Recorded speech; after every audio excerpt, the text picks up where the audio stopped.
काम नाही येते. बहु दुधड जरी झाली म्हैस गाय, तरी होईल काय काम देणू. तुका म्हणे अंगी व्हावे ते आपण, तरीच महिमान येईल कळो. ते म्हणतात की जर संतांचं महिमान कळायचं असेल तर आपल्या अंगी सुद्धा काही अशा सद्गुणांची पेरणी आपल्याला करावी लागते आणि त्यातूनच संत सांगू शकतात. आणि ती करण्यासाठी सुद्धा सत्संगतीची गरज असते आणि ईश्वराच्या नामस्मरणाची गरज असते. आणि ती सत्संगती कशी प्राप्त करायची, तर हे असे आपण जे कार्यक्रम करतो आहोत संत महोत्सव गेली 15 वर्ष, की त्यातून संतांनी निर्माण केलेलं जे अक्षर वाङ्मय आहे त्याची संगती वेगवेगळ्या स्वरूपात आपल्याला प्राप्त होते आणि त्यातूनच अंतर्बाह्य राम झालो पूर्ण काम ही स्थिती आपल्याला प्राप्त करायची आहे. आज आपल्या समोर स्वामी स्वरूपानंद यांच्या जीवनावर, त्यांच्या कार्यावर प्रकाश टाकण्यासाठी जे प्रवचनकार उपस्थित आहेत ते श्री धनंजयराव चितळे चिपळूणवरून आलेले आहेत. त्यांना बरेच म्हणजे इथे येण्यासाठी बऱ्याच वेळा आम्ही कॉन्टॅक्ट करतो, पण त्यांची इतकं शेड्यूल आपण म्हणूया की त्यांचं पूर्ण असतं की त्यांना वेळच मिळत नाही. पण आता यावेळेला त्यांनी आपल्या सगळ्यांच्या विनंतीला मान देऊन ते आज आपल्यामध्ये इथे उपस्थित आहेत. त्यांची अनेक विषयांवर त्यांची पकड आहे, खूप अभ्यास आहे आणि त्याच्यात आणि सगळ्यात महत्त्वाचं म्हणजे तरीसुद्धा जमिनीवर पाय असलेला आणि अतिशय शांत आणि संयमी व्यक्तिमत्व. म्हणजे मी आता त्यांना बरीच वर्ष फोनच्या माध्यमातून प्रत्यक्ष माध्यमातून ओळखतोय. त्या पहिल्यांदा मी त्यांचं ऐकलं होतं ते गीतेचे 3 भाष्यकार या विषयावर ते मुलुंड सेवा संघामध्ये बोलले होते आणि तेव्हाच ठरवलं होतं की आपल्याकडे त्यांना कधी ना कधी आपण घेऊन यायचं. त्याच्यानंतर मध्ये एकदा बालविकास संघात ते आले होते, वंदे मातरम या विषयावर खूप वर्ष झाली त्यांनी आपला तो विषय मांडला होता. त्यानंतर हा योग आज पुन्हा जुळून आलेला आहे. त्यांची एक थोडक्यात ओळख करून देतो की 9वी ते 12वी पर्यंत गणित आणि विज्ञानाचे ते क्लासेस घेतात. गेली 30 वर्ष 3000पेक्षा जास्त प्रवचनं त्यांनी महाराष्ट्र, गोवा, मध्य प्रदेश आणि इतर भारतातल्या अनेक राज्यात दिलेली आहेत. त्यांच्याकडे सध्याच्या जबाबदाऱ्या आहेत, त्यामध्ये लोकमान्य टिळक स्मारक वाचन मंदिर याचे कार्याध्यक्ष म्हणून ते काम बघतात. परशुराम देवस्थान विश्वस्त आहेत आणि परशुराम एज्युकेशन सोसायटीचे सुद्धा ते विश्वस्त आहेत. टिळक स्मारक मंदिराच्या बाबतीत मी त्यांनी सांगितलेला प्रसंग मला आठवतोय की पुरामध्ये ते अख्खं वाचनालय वाहून गेलेलं होतं आणि त्यांच्यापुढे प्रश्न पडला होता की आता करायचं काय. त्यांनी विचार केला की आपण टिळकांनाच जर आपण मानतो तर मग करायचं काय असं बसायचं नाही. आणि परत त्यांनी ते वाचनालय उभं केलं आणि हजारो आज पुस्तकं तिथे त्या वाचनालयात आहेत.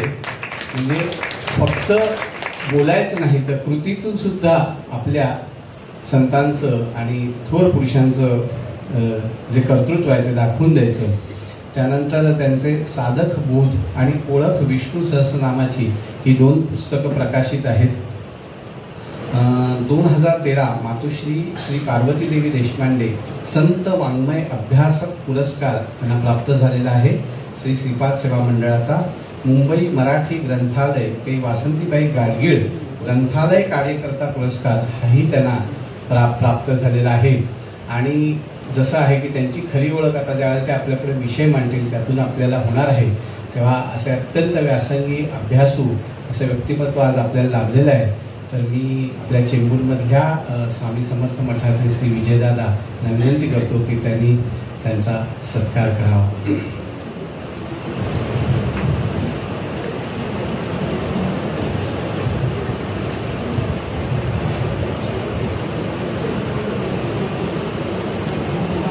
दोघंही स्वामी भक्त आहेत आणि दोघांकडेही स्वामींच्या मठाची जबाबदारी आहे. धनंजयरावांकडे सुद्धा चिपळूणमधल्या मठाची जबाबदारी आणि चेंबूरमधल्या मठाची जबाबदारी विजयदादांकडे आहे.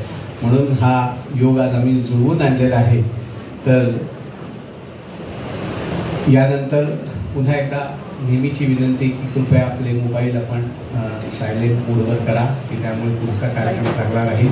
नेहमीच्या सूचना की आपली संपूर्ण संत महोत्सव आपण समर्थ नामने परनारसिंहा त्रिशावतारते तयार्तिहारिं प्रचंड काय प्रणयिक शुल्क श्री अनंत कोटी ब्रह्मांड नायक राजाधिराज सद्गुरु समर्थ श्री अक्कलकोट स्वामी महाराज की जय. ज्या ज्या ठिकाणी मन जाय माझे त्या त्या ठिकाणी निज रूप तुझे. मी ठेवितो मस्तक ज्या ठिकाणी तेथे तुझे सद्गुरु पाय होऊन.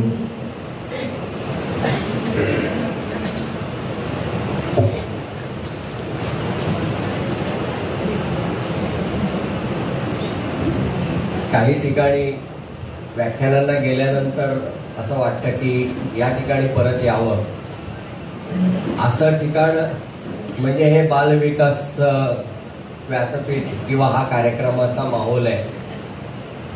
जेव्हा वंदे मातरमवर बोललो होतो त्याही वेळेला असं वाटलं की परत कधीतरी इथे यायला पाहिजे, कारण ऐकण्यासाठी उत्सुक असणारे श्रोते जे आवश्यक असतात ते इथे आहेत. आता खूप दिवसांपूर्वी झालं होतं त्यावेळेला मी पुन्हा येईन हा प्रकार नव्हता, मी काही म्हटलं नव्हतं. पण स्वामी महाराजांच्या करुणा कृपेने दादांनी सांगितलं होतं की चेंबूरच्या मठात यायचंय. त्यामुळे खरं सांगायचं तर आज मी पहिलं मठात आलो आणि मग आता साईड बाय साईड मी इथे आलो, कारण ते आराध्य आहे. म्हणून प्रथम वंदन स्वामी महाराजांना. आज आपण पाहणार आहोत तो विषय स्वामी स्वरूपानंदांच्या जीवन चरित्राच्या संदर्भात, वाङ्मयाच्या संदर्भात आहे. आणि तो का आहे ते आधी थोडक्यामध्ये मी सांगतो. बऱ्याच वेळा असं होतं की लोकांना असं वाटतं की कोकणामध्ये संतच झाले नाही. अनेक वेळा अनेक ठिकाणी अशा पद्धतीने बोललं जातं. चिपळूणला एक असेच संत वाङ्मयाचे मोठे अभ्यासक आले होते, त्यांचं व्याख्यान होतं, वाचनालयाच्या वतीनेच होतं. आणि त्यांनी दोन्ही तिन्ही दिवस हा मुद्दा अगदी वारंवार सांगितल्यासारखा की कोकणात संत नाहीत, कोकणात संत नाहीत. तर शेवटी मला ते राहवलं नाही. खरा प्रोटोकॉल असा असतो की जो यजमान आहे, ज्याने बोलावलंय, त्याने वक्त्याचं मत असं खोडायचं नसतं. हा प्रोटोकॉल आहे. पण ते 3 दिवस कोण ऐकून घेणार. मग तिसऱ्या दिवशी मी सांगितलं की कोकणात संत नाहीत असं नाही, तुमचा अभ्यास कमी पडतोय. आता मी बोलून गेलो, ते सगळं झालं, नंतर मी विचार केला तुमचा अभ्यास कमी पडतोय असं मी बोललो. जर समजा त्यांनी मला विचारलं तू यादी सांग तर मला किती माहिती आहे. मग म्हटलं नाही, आपण थोडा अभ्यास सुरू करूया. म्हणजे आधी जो होता तो आणखीन करूया. आणि तो करता करता मीच थक्क झालो. आता चिपळूणमध्ये ज्यांनी आता लोकमान्य टिळक स्मारक वाचन मंदिराचा उल्लेख केला, 2005च्या पुरामध्ये ते वाचनालय पूर्ण उद्ध्वस्त झालं. म्हणजे 56,000 मधली 15,000 पुस्तकं शिल्लक राहिली होती. तिथून पुन्हा आम्ही 2021 पर्यंत छान आलो आणि 21च्या पुराने पुन्हा एकदा धुवून काढलं. तरी सुद्धा स्वामी महाराजांच्या करुणा कृपेने आता ग्रंथालयात 1.25 पुस्तक आहेत. त्यांची कृपा आहे, हे ते करून घेणार आहेत. आणि त्याच्याबरोबर अजून 2 प्रोजेक्ट्स हे त्या ग्रंथालयाचे आहेत की जे कोकणाशी संबंधित आहेत. त्याच्यातला एक प्रोजेक्ट म्हणजे कोकणामध्ये जी जी महानतम व्यक्तिमत्व होऊन गेली त्यांची तैलचित्र लावायची, त्यांची 7-8 वेळेची माहिती आणि त्यांच्या वाङ्मयाचा संग्रह, ज्याला आम्ही कलादालन असं म्हटलंय. आणि कोकणामध्ये आढळलेल्या जुन्या वस्तू, त्यांचं एक संग्रहालय, वस्तू संग्रहालय, म्युझियम, असे दोन्ही प्रोजेक्ट्स आता ते जवळपास पूर्णत्वाला जात आहे. जो संत वाङ्मयाचा अभ्यास आहे तो खरं याचाच एक अंग आहे की लोकांसमोर कोकण येऊ दे, कोकणात काय आहे ते लोकांना कळू दे. नुसतंच आंबे काजू फणस म्हणजे कोकण नव्हे, हे लोकांना कळू दे म्हणूनचा हा थोडासा खटाटो. प्रास्ताविकामध्ये स्वामी स्वरूपानंदांकडे जाण्यापूर्वी मी मुद्दामून काही संत सांगणार आहे. पहा, आपण बांद्यापासून सुरुवात केली, म्हणजे गोव्यात प्रवेश करतो तिथून महाराष्ट्र सुरू होतो किंवा कोकण सुरू होतं असं म्हणूया आपण. तर तिथे सोयीरोबा होऊन गेले. आता सोयीरोबा म्हटलं की आम्हाला फक्त एकच अभंग माहिती आहे, हरिभजना विण काळ घालवू नको रे. पण सोयीरोबांनी 9 ग्रंथ लिहिले.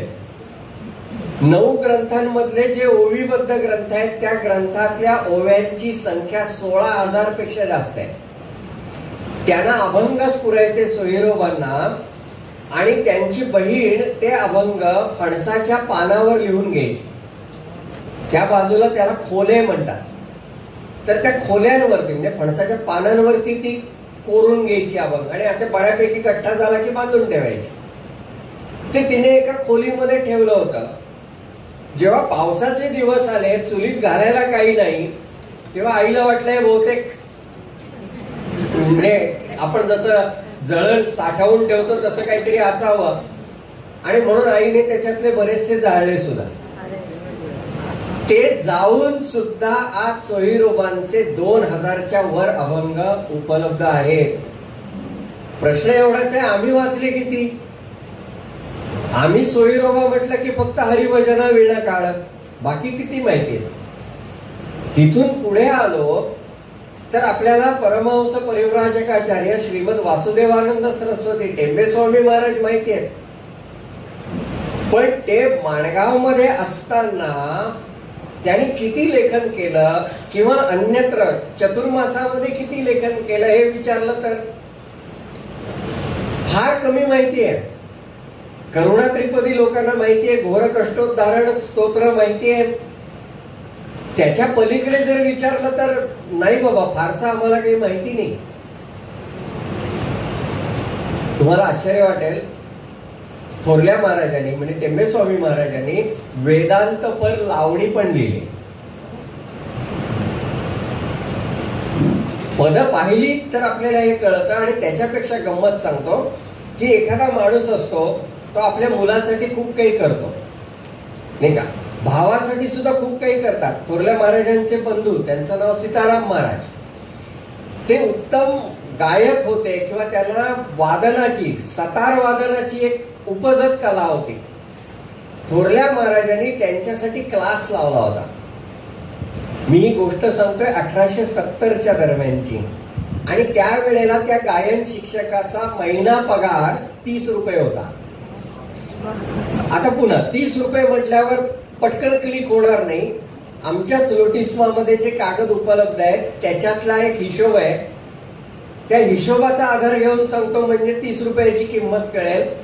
1874 साली सोनं 24 रुपये तोळा होतं आणि महिना 30 रुपये पगार द्यायचा. आता कळलं,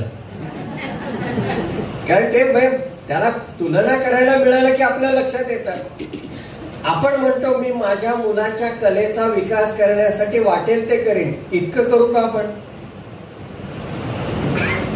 पण थोरल्या महाराजांचं इम्प्रेशन आमच्यावरती काय? कडक आहेत, ते फार कडक आहेत, त्यांचं सोळं कडक आहे, अमक आहे. अरे हे कोण बघणार नाही का? थोरले महाराज एकदा नरसोबाच्या वाडीला गेले होते.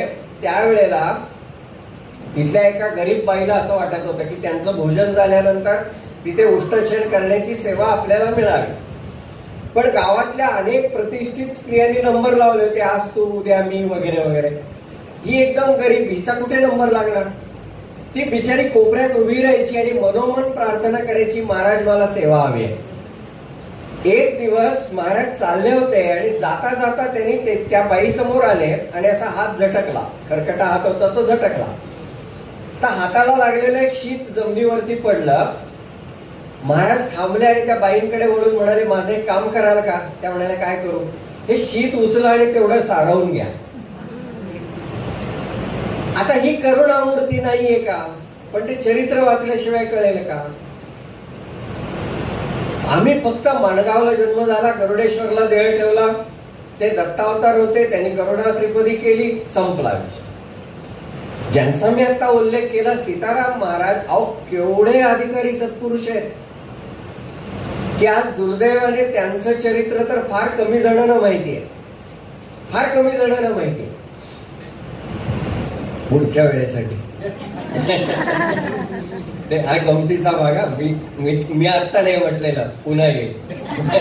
मी गमतीने म्हटलं, पण खरंच आपण ते चरित्र वाचा, इतकं गोड चरित्र आहे. त्यांना आपल्या भावाविषयी अत्यंतिक प्रेम, मी भाऊ पण तेच, गुरु पण तेच, सगळं आराध्य असते. आणि इतकं प्रेम होतं, इतकं प्रेम होतं की ते त्यांच्या शोधार्थ बाहेर पडले आणि माणगाव पासून ऋषिकेश पर्यंत चालत फिरले. 7 वर्षांनी दोघांची भेट झाली. म्हणजे आधी 7 वर्ष माणगावला राहिले होते, शोधार्थ 7 वर्ष फिरले, तेव्हा भेट झाली. आणि मग मात्र ते दोघं एकत्र होते. त्यांनी राजूर नावाचं गाव आहे मराठवाड्यामध्ये, तिथे ऋग्वेद संहिता स्वाहाकार केला सीताराम महाराजांनी. थोरले महाराज त्याला गेले होते. केवढा स्वाहाकार केला असेल, म्हणजे माणसाची क्षमता काय असते, कार्य कर्तृत्व काय असतं ते कळण्यासाठी मी उदाहरण देतोय.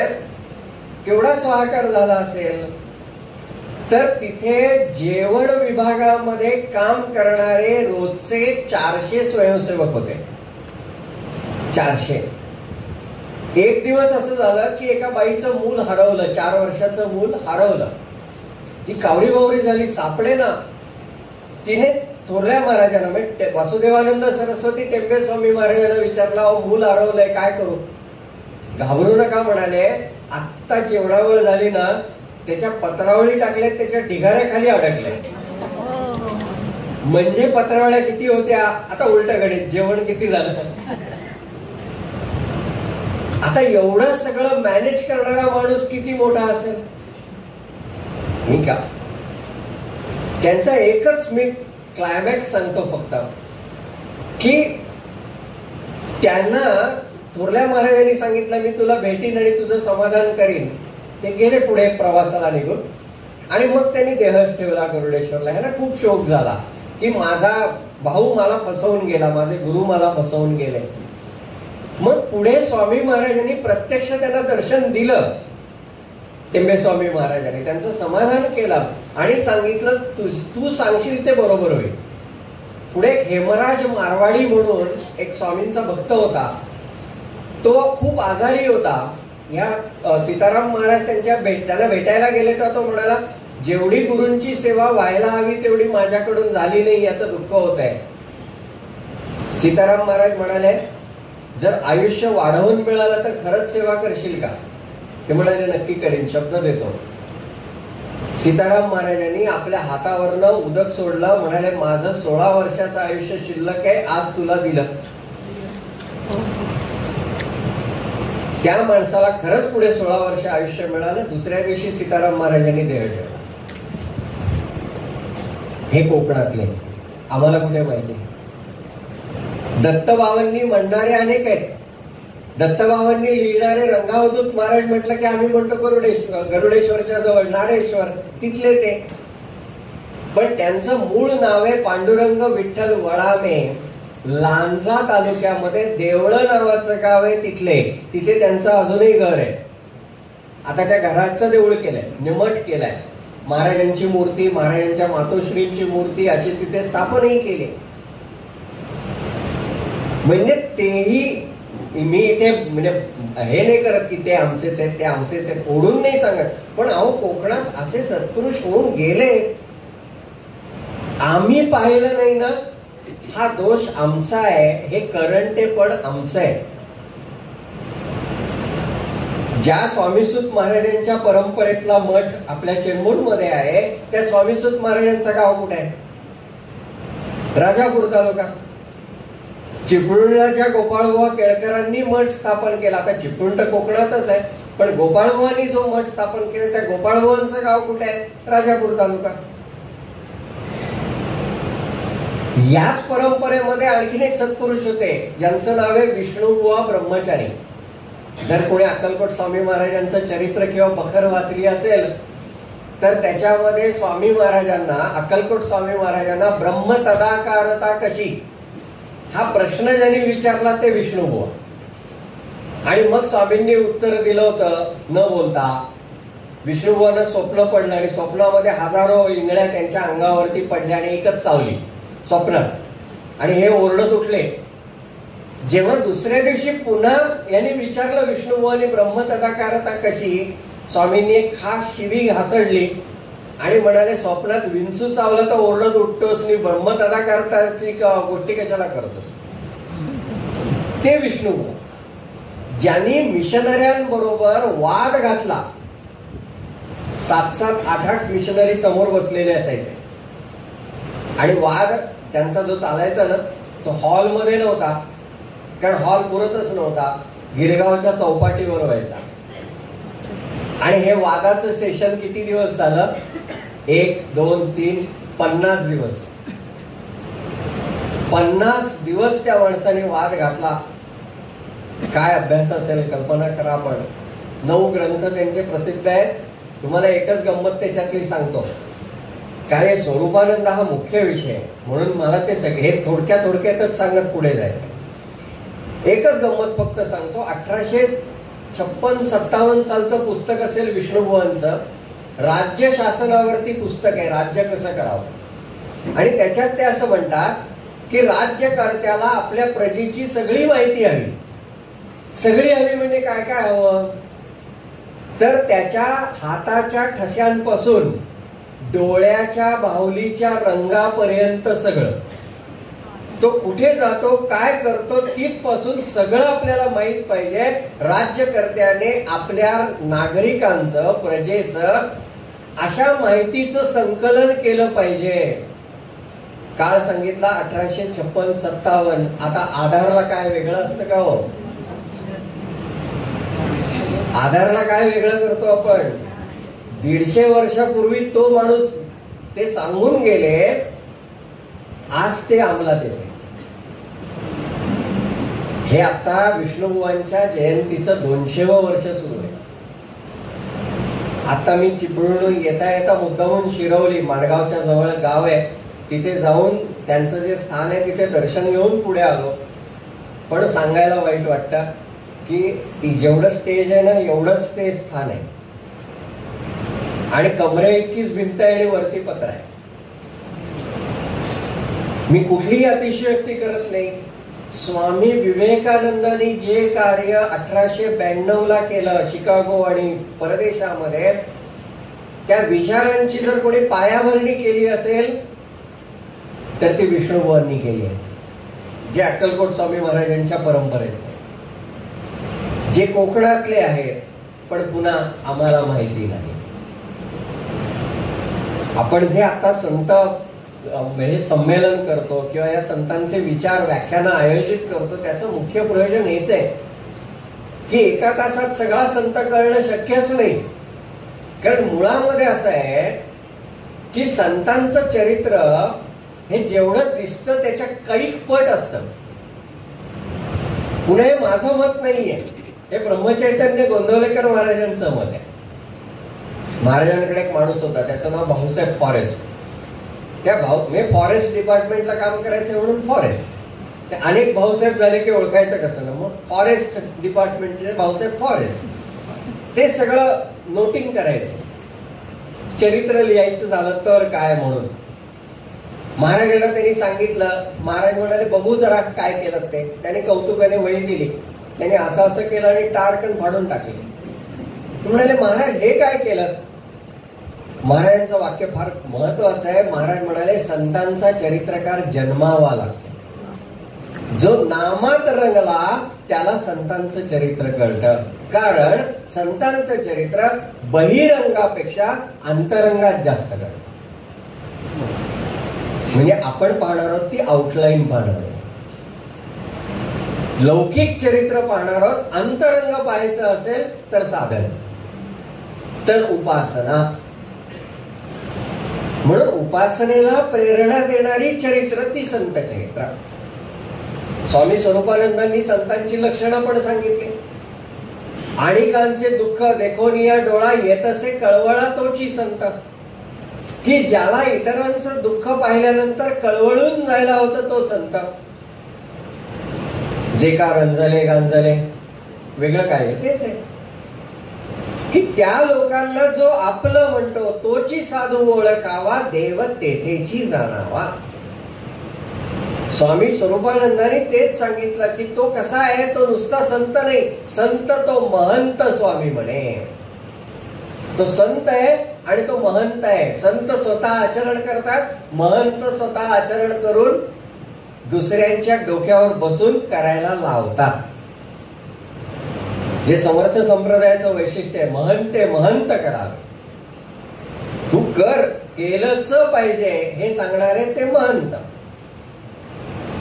स्वामींनी संतांची लक्षणं सांगितली आणि हेही सांगितलं की हे संत आवश्यक आहे. कारण संत आपल्याला काय देत असतील तर विवेक देतात. ज्ञानेश्वर माऊलींनी शेवटचा जो भगवद्गीतेचा श्लोक आहे यत्र योगेश्वर, त्याच्यावरती भाष्य करताना फार सुंदर सांगितला की चंद्रुतेथ चंद्रिका, शंभूतेथ अंबिका, संत तेथ विवेका असणे कीजे. जिथे चंद्र आहेत तिथे चांदणे आहेत, जिथे शंकर आहेत तिथे पार्वती आहेत, जसं जिथे संत आहेत तिथे विवेक आहे. तो विवेक मिळण्यासाठी म्हणून संत चरित्र, म्हणून संत वाङ्मयाचा अभ्यास. स्वामी स्वरूपानंदांचा जन्म ज्या गोडबोले घराण्यामध्ये झाला ना, त्या घराण्यामध्ये सुद्धा ही परंपरा आहे अभ्यासाची आणि साधनेची. त्यांचे आजोबा, त्यांचं नाव परशुराम आणि आजीचं नाव गंगाबाई. लहान वयात लग्न व्हायची, जुना काळ. आणि तो मी हे जे काही सांगतोय त्या काळातलं आहे, त्याला आत्ताच्या काळात घेऊन हसण्याचं काही कारण नाही. म्हणजे हे मी आत्ताच स्पष्ट करतो. परशुराम पंत आणि गंगाबाईंचं लग्न झालं त्यावेळेला परशुराम पंतांना पाळण्यातला सख्खा भाऊ होता. पाळण्यातला सख्खा भाऊ होता. आता ते इतकं छोटं बाळ, ती सासू काम करायची म्हणजे परशुराम पंतांची आई, तर ती इकडे लक्ष देणार का स्वयंपाक पाणी करणार. मग ती सुनेला सांगायची. आता ती छोटीशी 9-10 वर्षाची मुलगी असेल, तिला ती सांगायची की अरे अगं त्या बाळाकडे बघ, म्हणजे दिरा, तिचा दीर, त्या दिराकडे बघ, मग त्याला शांत कर. आता शांत कर म्हणजे काय, जरा झोपव वगैरे. ते झोपायचं नाही काही वेळेला.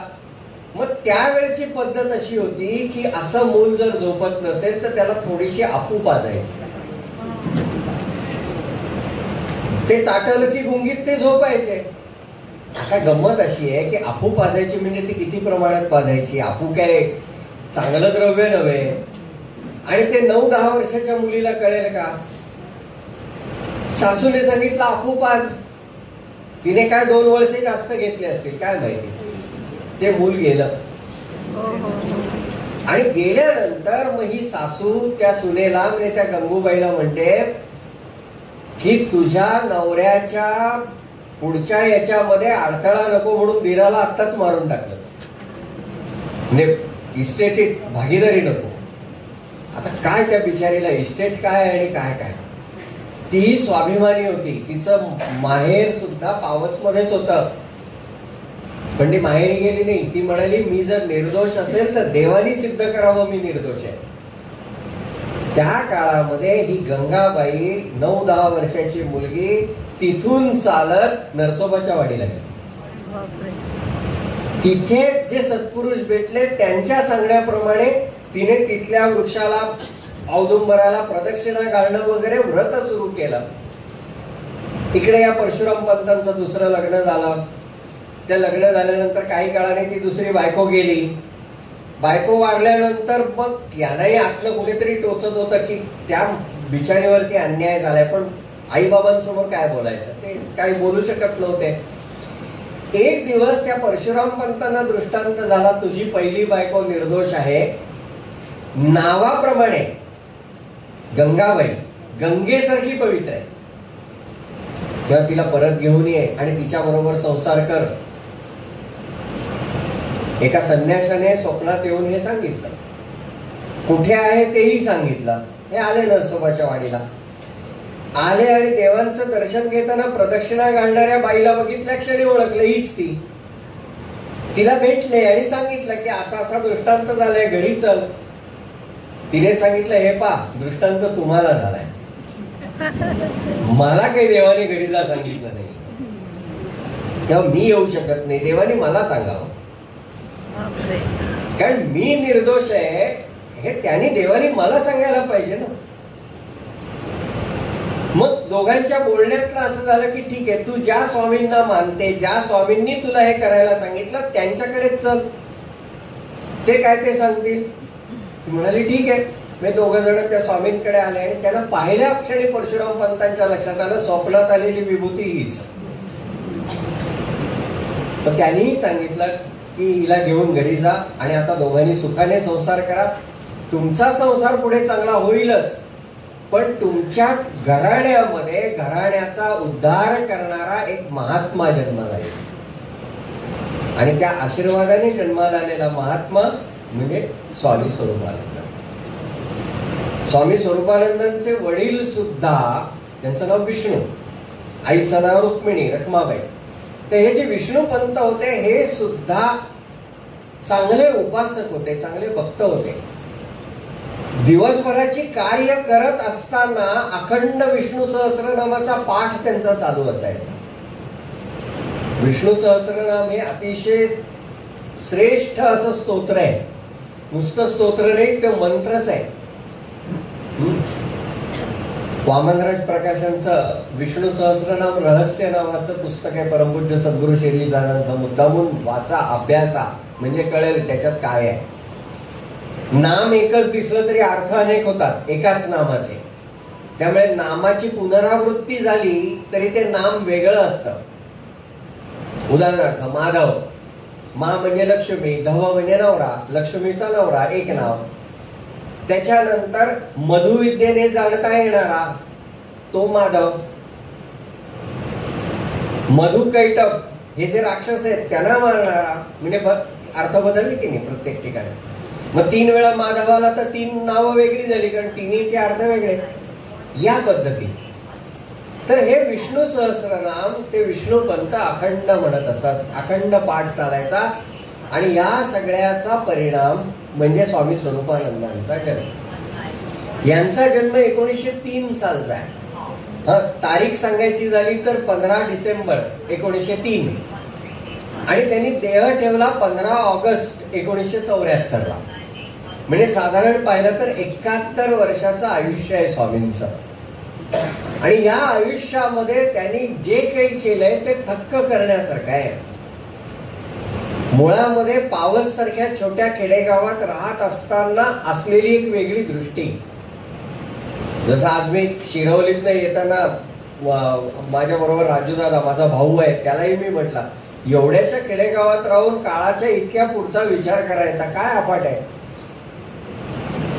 ते केवढंच आहे. 12 वर्ष त्या विष्णुभुवनची त्या गावात गेली. म्हणजे आजही ते कुग्राम आहे, छोटं गाव आहे आजही. तेव्हा काय असेल, म्हणजे तेव्हा जग कसलं, तालुक्याचं ठिकाण सुद्धा मोठं वाटेल अशी स्थिती. आणि तेव्हा 150 वर्षाच्या पुढचे विचार करायचे केवढं अफाट आहे. तसं स्वामींचं आहे. आज पावसला जायला सोपं आहे, पूल आहे, सगळं आहे. तेव्हा कसं होतं, म्हणजे तरीने पलीकडे जायला लागायचं. तेव्हा म्हणजे अगदी माझ्या लहानपणी सुद्धा म्हणजे रत्नागिरीतनं निघालं तरी पावसला जायला 4 तास लागायचे. इतकं कष्ट होते. त्याच्या मागचा हा काळ आणखी. तेव्हा स्वामी काही वेगळे विचार करत होते. त्यांच्या घरातलं वातावरण, आजोळचं वातावरण हे परमार्थिक होतं. त्यांचे मामा जे होते केशवराव गोखले, यांना वैद्य नावाच्या एका सत्पुरुषांचा अनुग्रह प्राप्त होता. ज्याला परमार्थ करायचा असतो ना त्याला सद्गुरूंशिवाय तरुणोपाय नाहीये. नरतनु तरणीचा सद्गुरू कर्णधार असं म्हटलंय. नरतनु तरणी म्हणजे माणसाचं शरीर हे तरणी म्हणजे होडी आहे. पण ती होडी पलीकडे लागायला हवी असेल तर त्याला दिशा देणारा योग्य लागतो. कर्णधार याचा अर्थ दिशा देणारा, सुकाणू धरणारा, त्याला कर्णधार म्हणतात. कर्ण म्हणजे सुकाणू, होडीचं दिशा. मग तो आमचा कर्णधार कोण आहे? सद्गुरू कर्णधार. सद्गुरू असेल तर परमार्थ सिद्ध होतो, नाहीतर होत नाही. कारण ते मार्ग दाखवतात, ते मार्गाने या पद्धतीने जा म्हणून सांगतात आणि करून घेतात. मामांना वाटलं केशवराव गोखल्यांना की आपला भाचा चांगला आहे. मग त्यांनी सांगितलं रामचंद्रा मला असं वाटतं की तू पण दीक्षा घ्यावीस. त्यांनाही असं वाटत होतच कुठेतरी. त्यांनी त्याप्रमाणे प्रार्थना केली आणि त्या वैद्य महाराजांनी सांगितलं की या तुम्हाला दीक्षेचा योग आहे. त्याप्रमाणे यांना रामचंद्र, त्यांचं नाव रामचंद्र गोडबोले, स्वरूपानंद हे नाव नंतर मिळालं, त्यांना दीक्षा झाली. दीक्षा झाली म्हणजे सगळं झालं असं नाही. जसं लग्न एकदाच होतं, ती माळ एकदाच घातली जाते, पण घातलेली माळ आयुष्यभर निभवायला लागते की नाही. ते काय रोज लग्न नाही करायला लागत. जे एकदाच झाले तेच आयुष्यभर निभवायचं असतं. तसं दीक्षा एकदाच होते, पण साधन आयुष्यभर करायचं असतं. आमचं उलट होतं, आम्ही एकदा दीक्षा घेतली की विसरूनच जातो, नाही का. एक तर गमतीशीर मला भेटले होते आमच्या राष्ट्रीय स्वयंसेवक संघातलेच एक स्वयंसेवक. मी पण जुना स्वयंसेवक आहे. म्हटलं वा. मी काय करतो, दर गुरुपौर्णिमेला संघस्थानावर जातो आणि माझी ठराविक 11 रुपयाची गुरुदक्षिणा ध्वजासमोर अर्पण करतो. म्हटलं अरे हे काय रिचार्ज मारतोस की काय? संघाचा तू स्वयंसेवक आहेस, ते दर गुरुपौर्णिमेला 11 रुपये दिल्यावर नाही होत.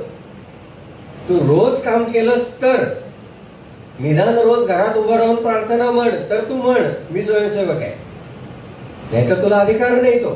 तसं मी अनुग्रहित आहे तर तू साधन केलं पाहिजे ना. साधन सोडून मी बाकीचं करीन, काही उपयोग नाही तुझा. स्वामींनी ते साधन सुरू केलं. साधन करता करता पुन्हा त्यांचं लक्ष आपल्या गुरुजींकडे होतच. ते काय करतात, त्यांच्या लक्षात आलं की हे उठल्यानंतर स्नानादी कर्म आटपली की ज्ञानेश्वरीचं वाचन करतात. आणि ती ज्ञानेश्वरी कशी आहे तर हस्तलिखित आहे, ते छापील वापरत नाहीत. जुन्या काळामध्ये जी छपाईची पुस्तकं होती, शिळा प्रेसची पुस्तकं म्हणायचे त्याला, तर त्या पुस्तकांना छापण्यासाठी जी शाई लागायची ना, ती बऱ्याच वेळा चरबीपासून, म्हणजे चरबीच्या दिव्याचा जो हे पडतो ना त्याच्या काजळीपासून केलेली असायची. आणि त्यामुळे ते ग्रंथ सोहळ्यामध्ये वापरले जात नव्हते. जुने शिळा प्रेसचे आमच्या लोकमान्य टिळकला काही ग्रंथ आहेत ना, त्याच्या खालची टीप फार गमतीशीर आहे. हा ग्रंथ शिळा प्रेसवर तयार केला असला तरी याच्यातील काजळी म्हणजे शाई, याच्यातील काजळी साजूक तुपाच्या दिव्यावरती धरलेली असून हा ग्रंथ लिहित्या म्हणजे लेखकाने सोवळे नेसून लिहिला आहे, अशी टीप आहे.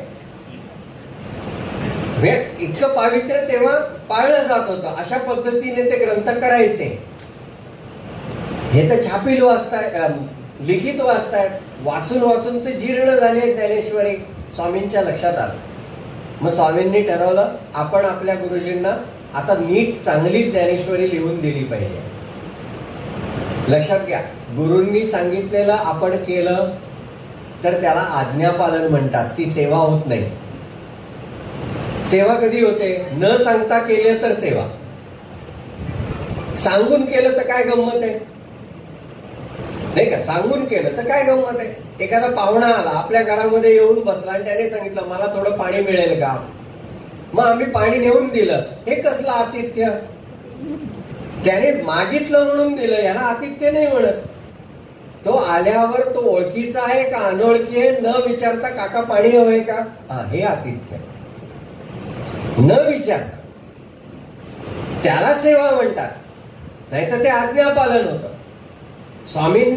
स्वामींना त्या गुरुजींनी वैद्य महाराजांनी सांगितलं नाही लिहून दे, त्यांनी निरीक्षण केलं आणि नाही आपल्याला हे आपल्या गुरुजींना दिलं पाहिजे.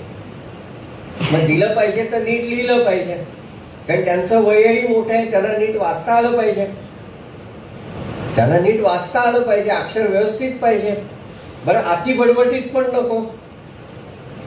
मग त्यांनी ठरवून छान, त्यांचं मुळातलं अक्षर फार छान आहे त्यामुळे ते व्यवस्थित लिहून काढलं. पावसच्या स्वामी स्वरूपानंद सेवा मंडळाने ती ज्ञानेश्वरी प्रसिद्ध केली आहे. स्वरूप ज्ञानेश्वरी या नावाने ती उपलब्ध आहे. आपण मुद्दामून ती पहा. आणि सेवा मंडळाचं एक चांगलं आहे, त्यांनी फार कमी किमतीत सगळे ग्रंथ ठेवले, म्हणजे संग्रहहीच आहे. अक्षर कसं असावं हे समर्थ रामदास स्वामींनी दासबोधामध्ये सांगितलंय. घडसून करावे सुंदर. घडसून म्हणजे अगदी मेहनतीने, कुस्ती गिरवणं पूर्वी जे होतं त्याप्रमाणे. स्वतः समर्थांचं अक्षर तसंच होतं. समर्थ वाग्देवता मंदिर धुळ्याला जर तुम्ही कधी गेलात तर तिथे समर्थ रामदास स्वामींच्या हस्ताक्षरातलं वाल्मिकी रामायण आहे. ते पहा, म्हणजे समर्थांचं अक्षर काय होतं ते कळेल. समर्थ शिष्य कल्याण स्वामींच्या हस्ताक्षरातले मनाचे श्लोक उपलब्ध आहेत, ते बघा म्हणजे कल्याण स्वामींचं अक्षर कळेल. स्वामी स्वरूपानंदांचं अक्षर बघा. ते म्हणतात, समर्थांनी सांगितलं ना, वाटोळे सरळ मोकळे कुळकुळीत ओळी चालिल्या ढाळे मुक्ता माळा जैसा. अक्षर कसं असावं, त्याला गोलाई असावी, ते सरळ असावं आणि सुट सुट असावं. कसं असावं, ओतले मसीचे काळे. मस म्हणजे शाई, ते काळे भोर अशी शाईची अक्षर अशी ओतल्यासारखी आली पाहिजेत. कशी, मुक्ता माळा, मोत्यांची माळ असावी तशी. आणि पुढची ओवी तर फार अप्रतिम आहे. पहिले अक्षर जे काढिले ग्रंथ संपे तो पाहत गेले, एक टाकेची लिहिले ऐसे वाटे. पहिलं अक्षर आणि शेवटचं अक्षर इतकं सारखं पाहिजे की एका बैठकीत लिहिलं असं वाटलं पाहिजे. आमचं एका पानावरच नाही सारखं. संस्कृत मध्ये एक सुभाषित आहे, मी फक्त भावार्थ सांगतो. दोन बायका एकमेकांच्या गप्पा मारतायत. साधारण बायका गप्पा कशा मारतात त्याच्यावरती पुलने एक फार सुंदर शब्द प्रयोग केलाय, पती प्रमाद प्रसिद्धी प्रमुख. पती प्रमाद, प्रमाद म्हणजे चुका, प्रसिद्धी प्रमुख, तेच चाललं होतं. पहिली बायको म्हणाली, पहिली बाई, की माझ्या नवऱ्याचं अक्षर इतकं दिव्य आहे ना, तो सोडून दुसऱ्या कुणाला वाचताच येत नाही. दुसरी म्हणते, फारच चांगलं अक्षर दिसतंय तुझ्या नवऱ्याचं, निदान त्याला तरी वाचता येतं. माझ्या नवऱ्याने आज लिहिलेलं उद्या वाचायला दिलं तर येत नाही त्यालाच. असं अक्षर असून काय उपयोग आहे. आम्ही शाळेत होतो तेव्हा आम्हाला संस्कृत मध्ये एक सुभाषित होता, हस्ताक्षरम समीचीनम मित्रम ज्ञेयम चिरंतनम तदेव विपरीतम चेत शत्रुवत गण्यते बुधही.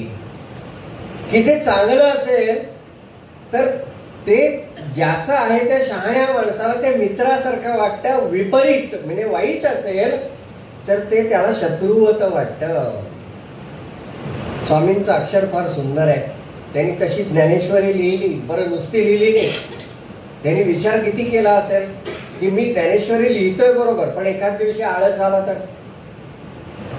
स्वभाव आहे ना, नव्याचे 9 दिवस संकल्प सोडला जातो 1 जानेवारी सुरू करायचं. किती जानेवारीला अटकतो माहिती नाही, पण साधारण फेब्रुवारी काही पाहत नाही संकल्प. मग असा संकल्प काही उपयोगाचा नाही. मग जर माझ्याकडून ज्ञानेश्वरी लिहून झाली नाही आजच्या दिवसात तर काय, त्याची शिक्षा लावून घेतली स्वामींनी. पण स्वामींच्या निश्चयाचे कौतुक असं आहे की फार कमी वेळा त्यांना शिक्षा भोगावी लागली. ज्ञानेश्वरी संपूर्ण त्याने लिहून काढली. लक्षात घ्या, हा एक फार चांगला उपक्रम आहे. आपल्याला ज्या संतांचं वाङ्मय आवडतं ना ते लिहून काढावं. का लिहावं? कारण आपण एकदा लिहितो ना तेव्हा 3दा वाचतो.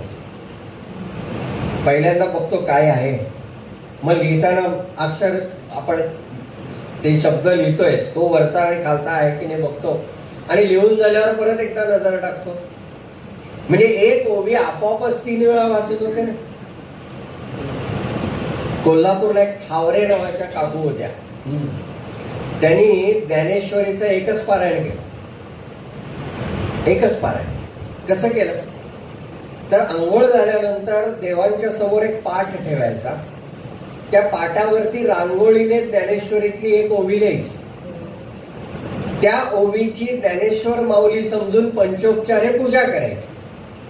म्हणजे हळद कुंकू फूल धूप दीप नैवेद्य, आणि ती ओवी म्हणत म्हणत त्या पाटाला 108 प्रदक्षिणा घालायची. असं एक पारायण. तुम्ही म्हटलं काकू 108 झाली, एक नव्हे. काय निश्चय असेल, अहो 9000च्या वर ओव्या आहेत. पण काय आहे ना, असं सांगितलं ना की मग लोक, नाही तुम्ही सांगितलं बरोबर आहे, पण काय आहे ना की आता त्या वयात न लिहून मग त्या वयांचं करायचं काय हा प्रश्न येतो. असं आहे, तुम्हाला वहीत लिहा असं कोणी सांगितलं? पाटी घ्या, पाटीवर काढता येतं की नाही, आजचं लिहा आणि पुसून टाका. ते संग्रहात ठेवा असं कोणी सांगितलंय? करायचंच असेल, केल्याने होत आहे रे, पण आधी केल्याची पाहिजे. स्वामींनी ते पूर्ण केलं. आपल्या गुरूंना तो ग्रंथ अर्पण केला. मला सांगा त्या गुरूंना काय वाटलं असेल, काय आनंद झाला असेल सांगा. ते काही व्यक्त करणार नाहीत, ते काही आभारपत्र देणार नाहीत, पण त्यांच्या कृतीत ते येईल की नाही. केवढा कृपाप्रसाद मिळाला असेल. तो मिळाला स्वामींना.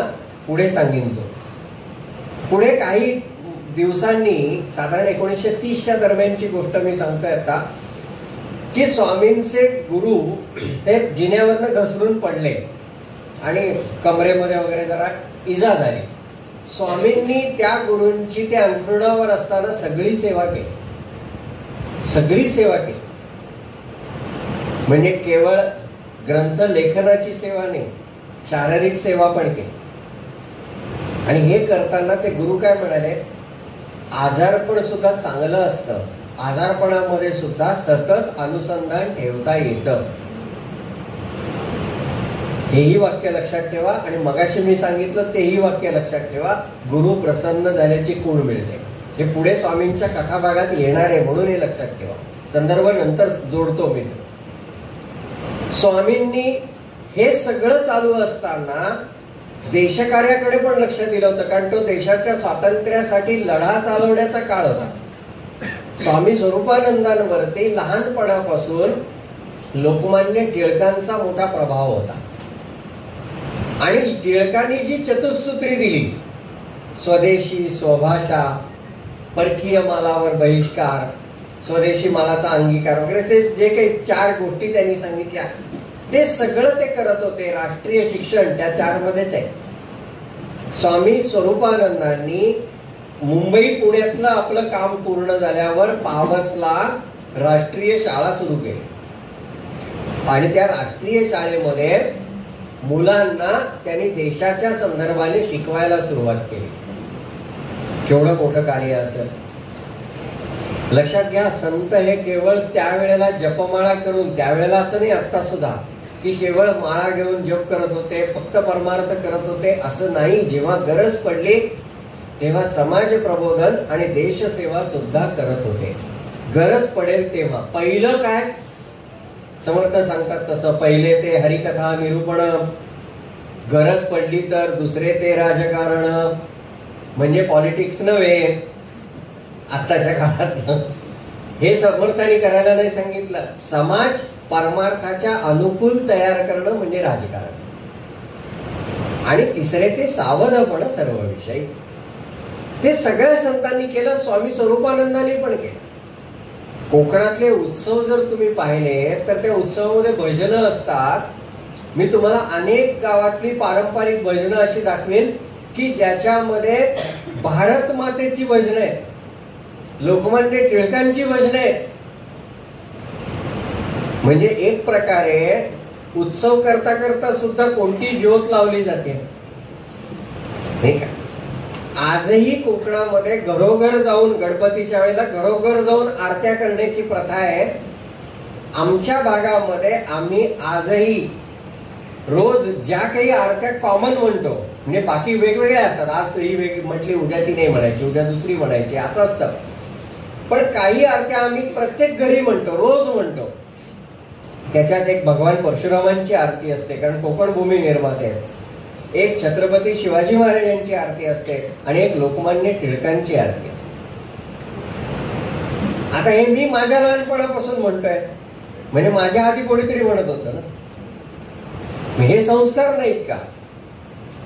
आमच्या परमार्थाने, आमच्या भक्ती मार्गाने हे संस्कार सुद्धा दिले. स्वामींनी पण दिले. स्वामींनी स्वातंत्र्योदय नावाचं एक 5 अंकी संगीत नाटक लिहिल्याचा संदर्भ मिळतो. 5 अंकी, तेव्हा 5 अंकी नाटकं होती. दुर्दैवाने आज नाव सोडून वाङ्मय किंवा ते नाटक उपलब्ध नाही. ते कुठे गेलं माहिती. नोंद फक्त आहे की त्यांनी असं असं नाटक लिहिलं होतं. म्हणजे हे पुन्हा आमचं करंट आहे, पण सांभाळता येत नाही का, सांभाळता येत नाही. गुहागर गाव तुम्हाला माहित असेल ना. त्या गुहागर मध्ये एक त्र्यंबक खरे नावाचे गृहस्थ नाही म्हणायचा, एक जण होऊन गेले, एक युवक. त्यांना युवा अवस्थेतच वाटलं आपण संन्यास घ्यावा, म्हणून त्यांनी संन्यास घेतला. संन्यास घेतल्यानंतर ते द्वारकापीठाचे शंकराचार्य झाले. तिथे काही कारणाने मतभेद झाले म्हणून तिथे सोडलं आणि नंतर पुरी पीठाचे शंकराचार्य झाले. एका माणसाने 2 पीठांचं आचार्यपद भूषवल्याची कदाचित ही एकमात्र गोष्ट असते आणि ते कहागरचे. बरं, हे जुना काळ नाही, हे आत्ताच आहे 100 वर्षातलं. त्यांच्या हस्तलिखितातले म्हणजे त्यांनी लिहिलेले कागद त्यांच्या घरामध्ये होते. तो संदर्भ मिळाला, मग आम्ही विचारायला गेलो, मी माझ्याबरोबर काही जण असे की असं असं आहे, त्यांचे काही लेखी कागद वगैरे नाही होते. ते मग काय केलं, जाळून टाकले. अरे तुम्हाला नाही उपयोग तर आम्हाला तरी द्या. ह्या म्हणून मी म्हटलं हे करंट आहे, पण की त्यांनी लिहिलं ठेवायला जपून काय जड होतं का तुम्हाला? पण हे आम्हाला नाहीच कळत. 21 साली ग्रंथालयाची पुस्तकं जाऊन आत्ता 1.25 लाख झाली म्हणून तुम्ही टाळ्या वाजवल्या. त्याचं कारण एक तुम्हाला हिडन कारण सांगतो, लोकांना घरी पुस्तकांची अडगळ झाली आहे. असं काही झालं तर लोक अगदी हवेत का पुस्तक घेऊन जा, हे करंट आहे. पण खरंच हे मी विषयांतर वाटेल कदाचित, पण मुद्दामून सांगतो की नाही, अरे त्या ग्रंथांमधनं जे मिळतं ना ते आपलं नाही, आपल्या अनेक पिढ्यांचं आयुष्य घडवतं. तेव्हा उतू नका, मातू नका आणि अभ्यासाचा वसा टाकू नका. हे सांभाळायचंय आपल्याला, हे टिकवायचंय. स्वामींनी ते टिकवलं. त्या गावामध्ये जी ब्राह्मणेतर मुलं होती त्या मुलांना सुद्धा त्यांनी अशी स्तोत्र शिकवली की उत्सवामध्ये ती मुलं म्हणायला उभी राहिली आणि ते ऐकून गावातले दशग्रंथी ब्राह्मण अक्षरशः थक्क झाले. वाटत नाही म्हणाले हे ब्राह्मण नाहीत. केवढं मोठं देणं आहे. स्वामींनी हे कार्य केलंय. गावातल्या मुलांनी शिकावं म्हणून त्या मुलांना पुण्याला नेऊन त्यांच्या शिक्षणाची व्यवस्था करणं, त्यांच्यासाठी स्वतः नोकरी करून पैसे कमावणं आणि त्या मुलांसाठी जेवण करणं, हे पण स्वामींनी केलं. देशाच्या सगळ्या इतिहासामध्ये मिठाचा सत्याग्रह, जंगल सत्याग्रह असे सत्याग्रह झाले. कोकणामध्ये जो मिठाचा सत्याग्रह झाला त्याच्यामध्ये त्या सत्याग्रहाचा प्रचार करण्याचं काम स्वामी स्वरूपानंदांनी केलं. स्वामींचं सगळं वाङ्मय वाचलं ना तर त्यांचे शब्द फार मृदू आहेत, अतिशय सॉफ्ट.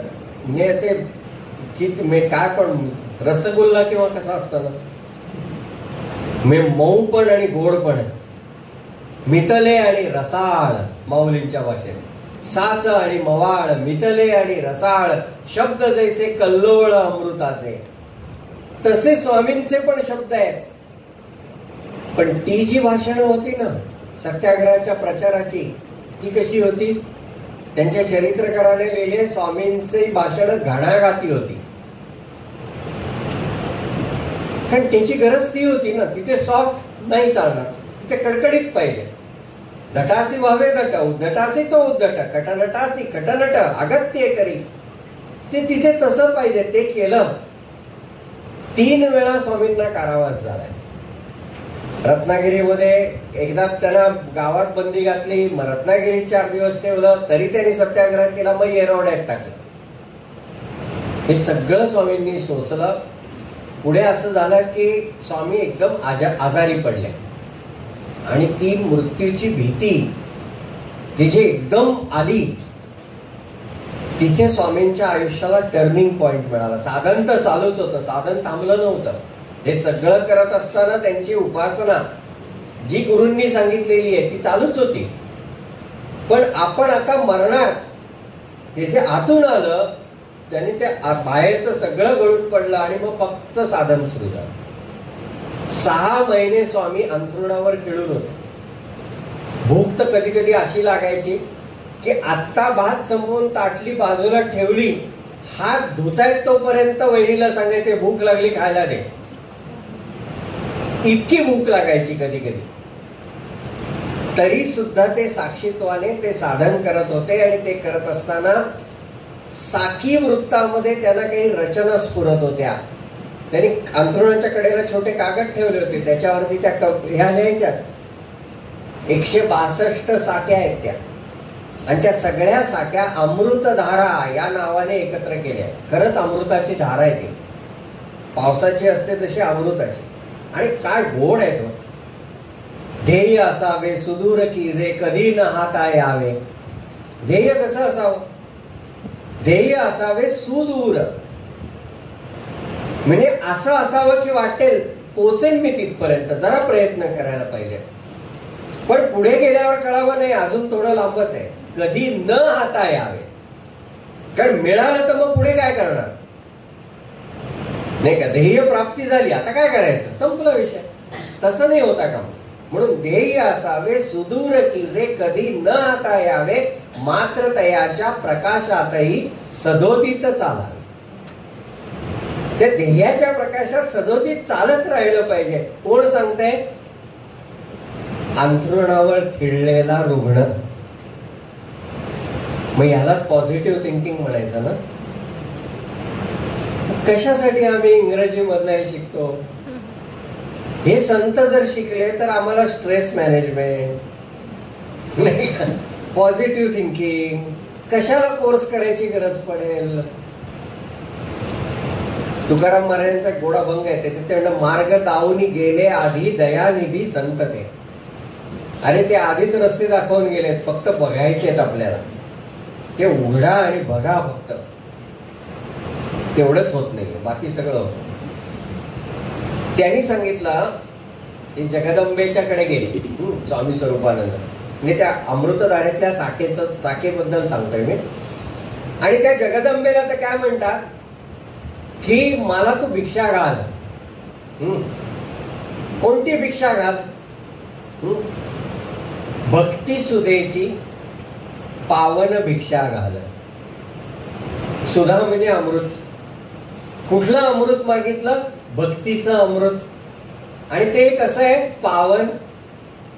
ते स्वतः पवित्र आहे आणि ते मला पवित्र करणार आहे. पुढची ओळ फार गोड आहे, फार गोड आहे. मी वेडा झालो ती ओळ जेव्हा पहिल्यांदा वाचली तेव्हा. दारी तुझ्या आज पातलो मी भाग्यवंत कंगाल. की मी तुझ्या दारात आलो, मी कसा आहे?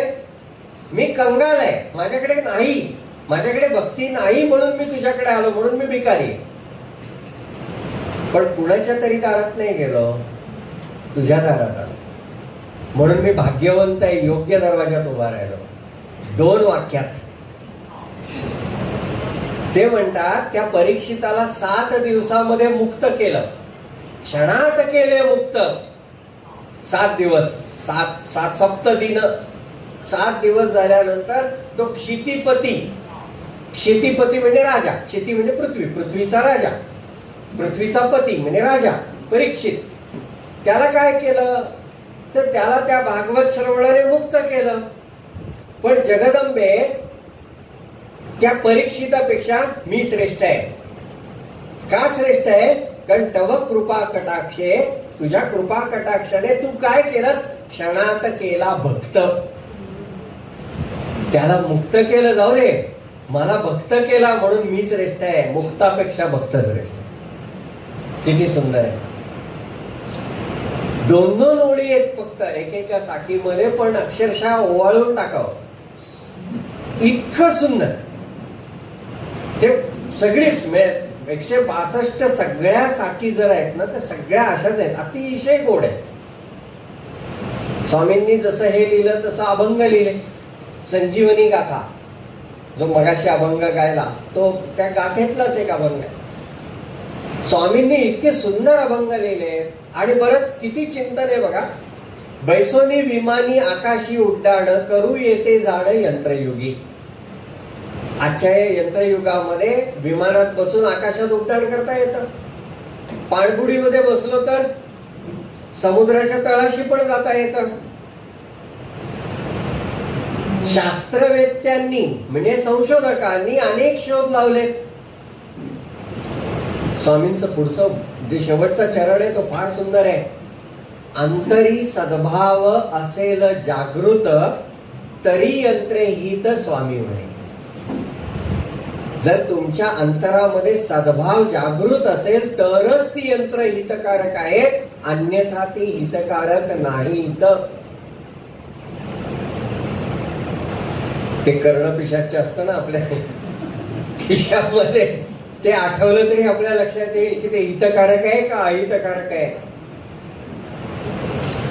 हो खरंच आहे, मी गमतीत नाही सांगत की त्या मोबाईलचे केवढे दुष्परिणाम आहेत. आता एक मला वाटतं 2 का 3 दिवसापूर्वीच टीव्हीवरती एक बातमी सांगितली की बोहरी समाज आहे, त्या बोहरी समाजातल्या धर्मगुरूंनी एक फतवा काढला.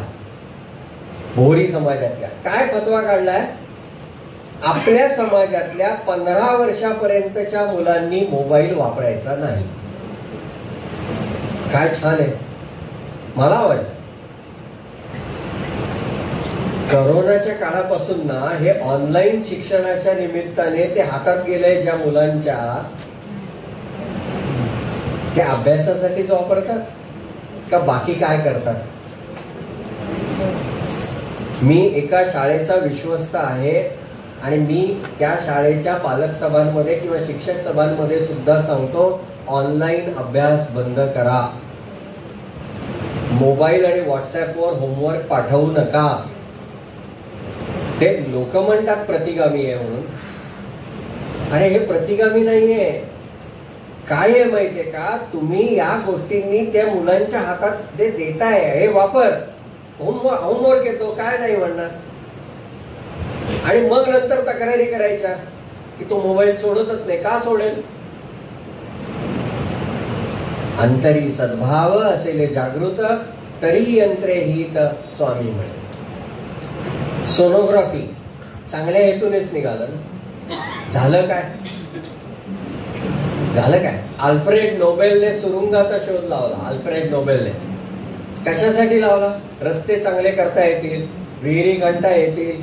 उपयोग जेव्हा युद्धामध्ये सुरू झाला तेव्हा त्याला इतका धक्का बसला की त्याने त्याचं जे रॉयल्टी म्हणून मिळणारं धन आहे ना ते बाजूला ठेवलं आणि त्याच्यातनं शांतता पुरस्कार सुरू केला की हे पैसे मी ज्या हेतूने शोध लावला त्याच्यासाठी वापरले जाऊन दिलेले नाहीयेत, मग हे मी घेणार नाही. म्हणजे फेल्युअर कुठे आलं? यंत्रात फेल्युअर नाहीये, सद्भाव नाहीये. निर्मात्यामध्ये सद्भाव असून उपयोग नाही, वापरणाऱ्यामध्ये असायला. ज्यांनी अणुबॉम्बची चाचणी घेतली, रॉबर्ट जे ओपेनहायमर आणि रॉबर्ट ह्यूम या 2 शास्त्रज्ञांनी अणुबॉम्बची पहिली चाचणी घेतली लॉस अलामॉस नावाच्या गावामध्ये अमेरिकेमध्ये. आणि तो अणुबॉम्ब जेव्हा फुटला तेव्हा ओपेनहायमरच्या तोंडातून भगवद्गीतेतल्या 11व्या अध्यायातला श्लोक बाहेर पडला. पहिला चरण, दिवी सूर्य सहस्रस्य भवेद युग पदुत्थितः. एका वेळेला आकाशात 1000 सूर्य प्रकाशमान व्हावेत असं मला वाटलं. युगने विचारलं, तू काय वडवडला? त्याने अर्थ सांगितला की हे भगवद्गीता नावाच्या ग्रंथामध्ये आहे आणि ते मला अनुभवायला आलं. केनडी त्यावेळेला राष्ट्राध्यक्ष होते, त्यांची हत्या झाली. त्यांच्या श्रद्धांजली सभेची सुरुवात या ओपेनहायमरने जातस्य हि ध्रुवो मृत्यू, जो जन्माला आला त्याला मृत्यू अटळ आहे, या भगवद्गीतेतल्या श्लोकाने केली होती. म्हणजे त्याचे 18 अध्याय अर्थासकट पाठ होते. म्हणजे शास्त्रज्ञात सद्भाव होता का नव्हता? होता ना. पण तो अणुबॉम्ब तयार करून ज्यांच्या हातात दिला त्यांच्याकडे सद्भाव होता का? असता तर जपानवर टाकला असता का अणुबॉम्ब? म्हणजे स्वामी बरोबर सांगतात, अंतरी सद्भाव असेल जागृत, म्हणून संत अभ्यासायला हवेत. ती सद्भावानं जर जागृत करायची असेल तर तिथे विचारवंतांचं काम नाही, तिथे शिक्षकांचं काम नाही, ते काम संतांचं आहे. म्हणून संतांचे संगती, मनोमार्ग गती, आकळावा श्रीपती, येणे पदती.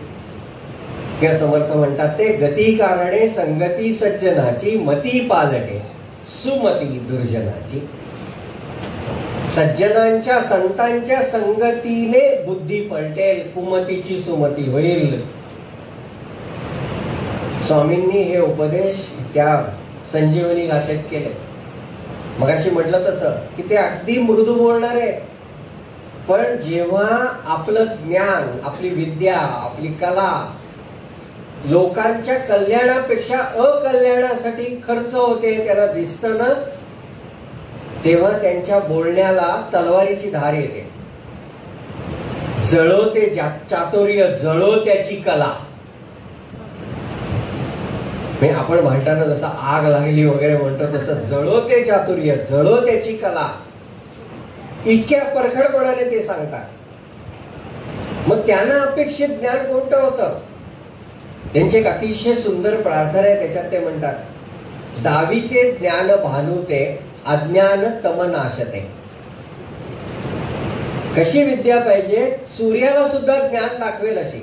दाविते ज्ञान भानुते अज्ञान तम नाशते, लोपवी जी अहंते ते, जी अहंता लोपवेल ती विद्या मिळवली. आनंदी जन्म जी घेते, एकूण 6 आहेत त्याच्यात कडवी, मी पहिलं सांगितलं, आता शेवटचं सांगतोय. आनंदी जन्म जी घेते, आनंदे विश्व कोंदते, आनंदे लीन जी होते ती विद्या मिळवली. की जी घेताना आनंद मिळाला पाहिजे. जे कृष्णमूर्ती आताच्या काळातले एक संत, यात जे कृष्णमूर्तीला म्हणजे स्वामींचे समकालीन म्हणायला हरकत नाही, त्यांच्या शाळा पण आहेत. आणि जे कृष्णमूर्तींचे शिक्षण विषयक विचार फार वेगळे होते. ते रोज त्यांच्या शाळेत शिकणाऱ्या मुलांना पत्र लिहायचे, रोज एक पत्र. कृष्णमूर्ती स्कूल्स हा एक शिक्षण विभागातला एक अभ्यासण्याचा विषय. मुलं त्यांना प्रश्न विचारायची. त्याच्यात एका मुलाने प्रश्न विचारला होता, आम्हाला शिकण्यात आनंद कधी मिळेल? आम्हाला शिकण्यात आनंद कधी मिळेल? किती छान प्रश्न आहे. कृष्णमूर्तींनी झटक्यात उत्तर दिलं होतं, जेव्हा शिक्षकांना शिकवण्यात मिळेल तेव्हा. योग्य आहे की नाही? त्यांना आनंद नसेल, ते टोपल्या टाकायला आले तर तसंच होणार. आनंदी जन्माची घे. कोणी शिक्षक असेल तर क्षमा करा, आणि नाही केले तर मला काही फरक पडत नाही, मी संपल्यावर निघून जाईल. आपटे खातील शिवाय.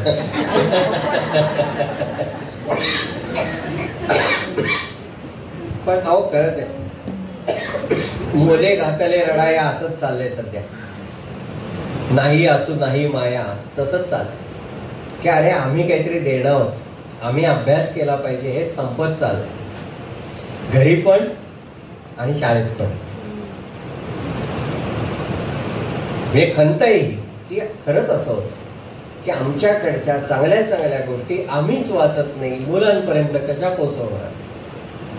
वाचलं पाहिजे, पोहोचवलं पाहिजे.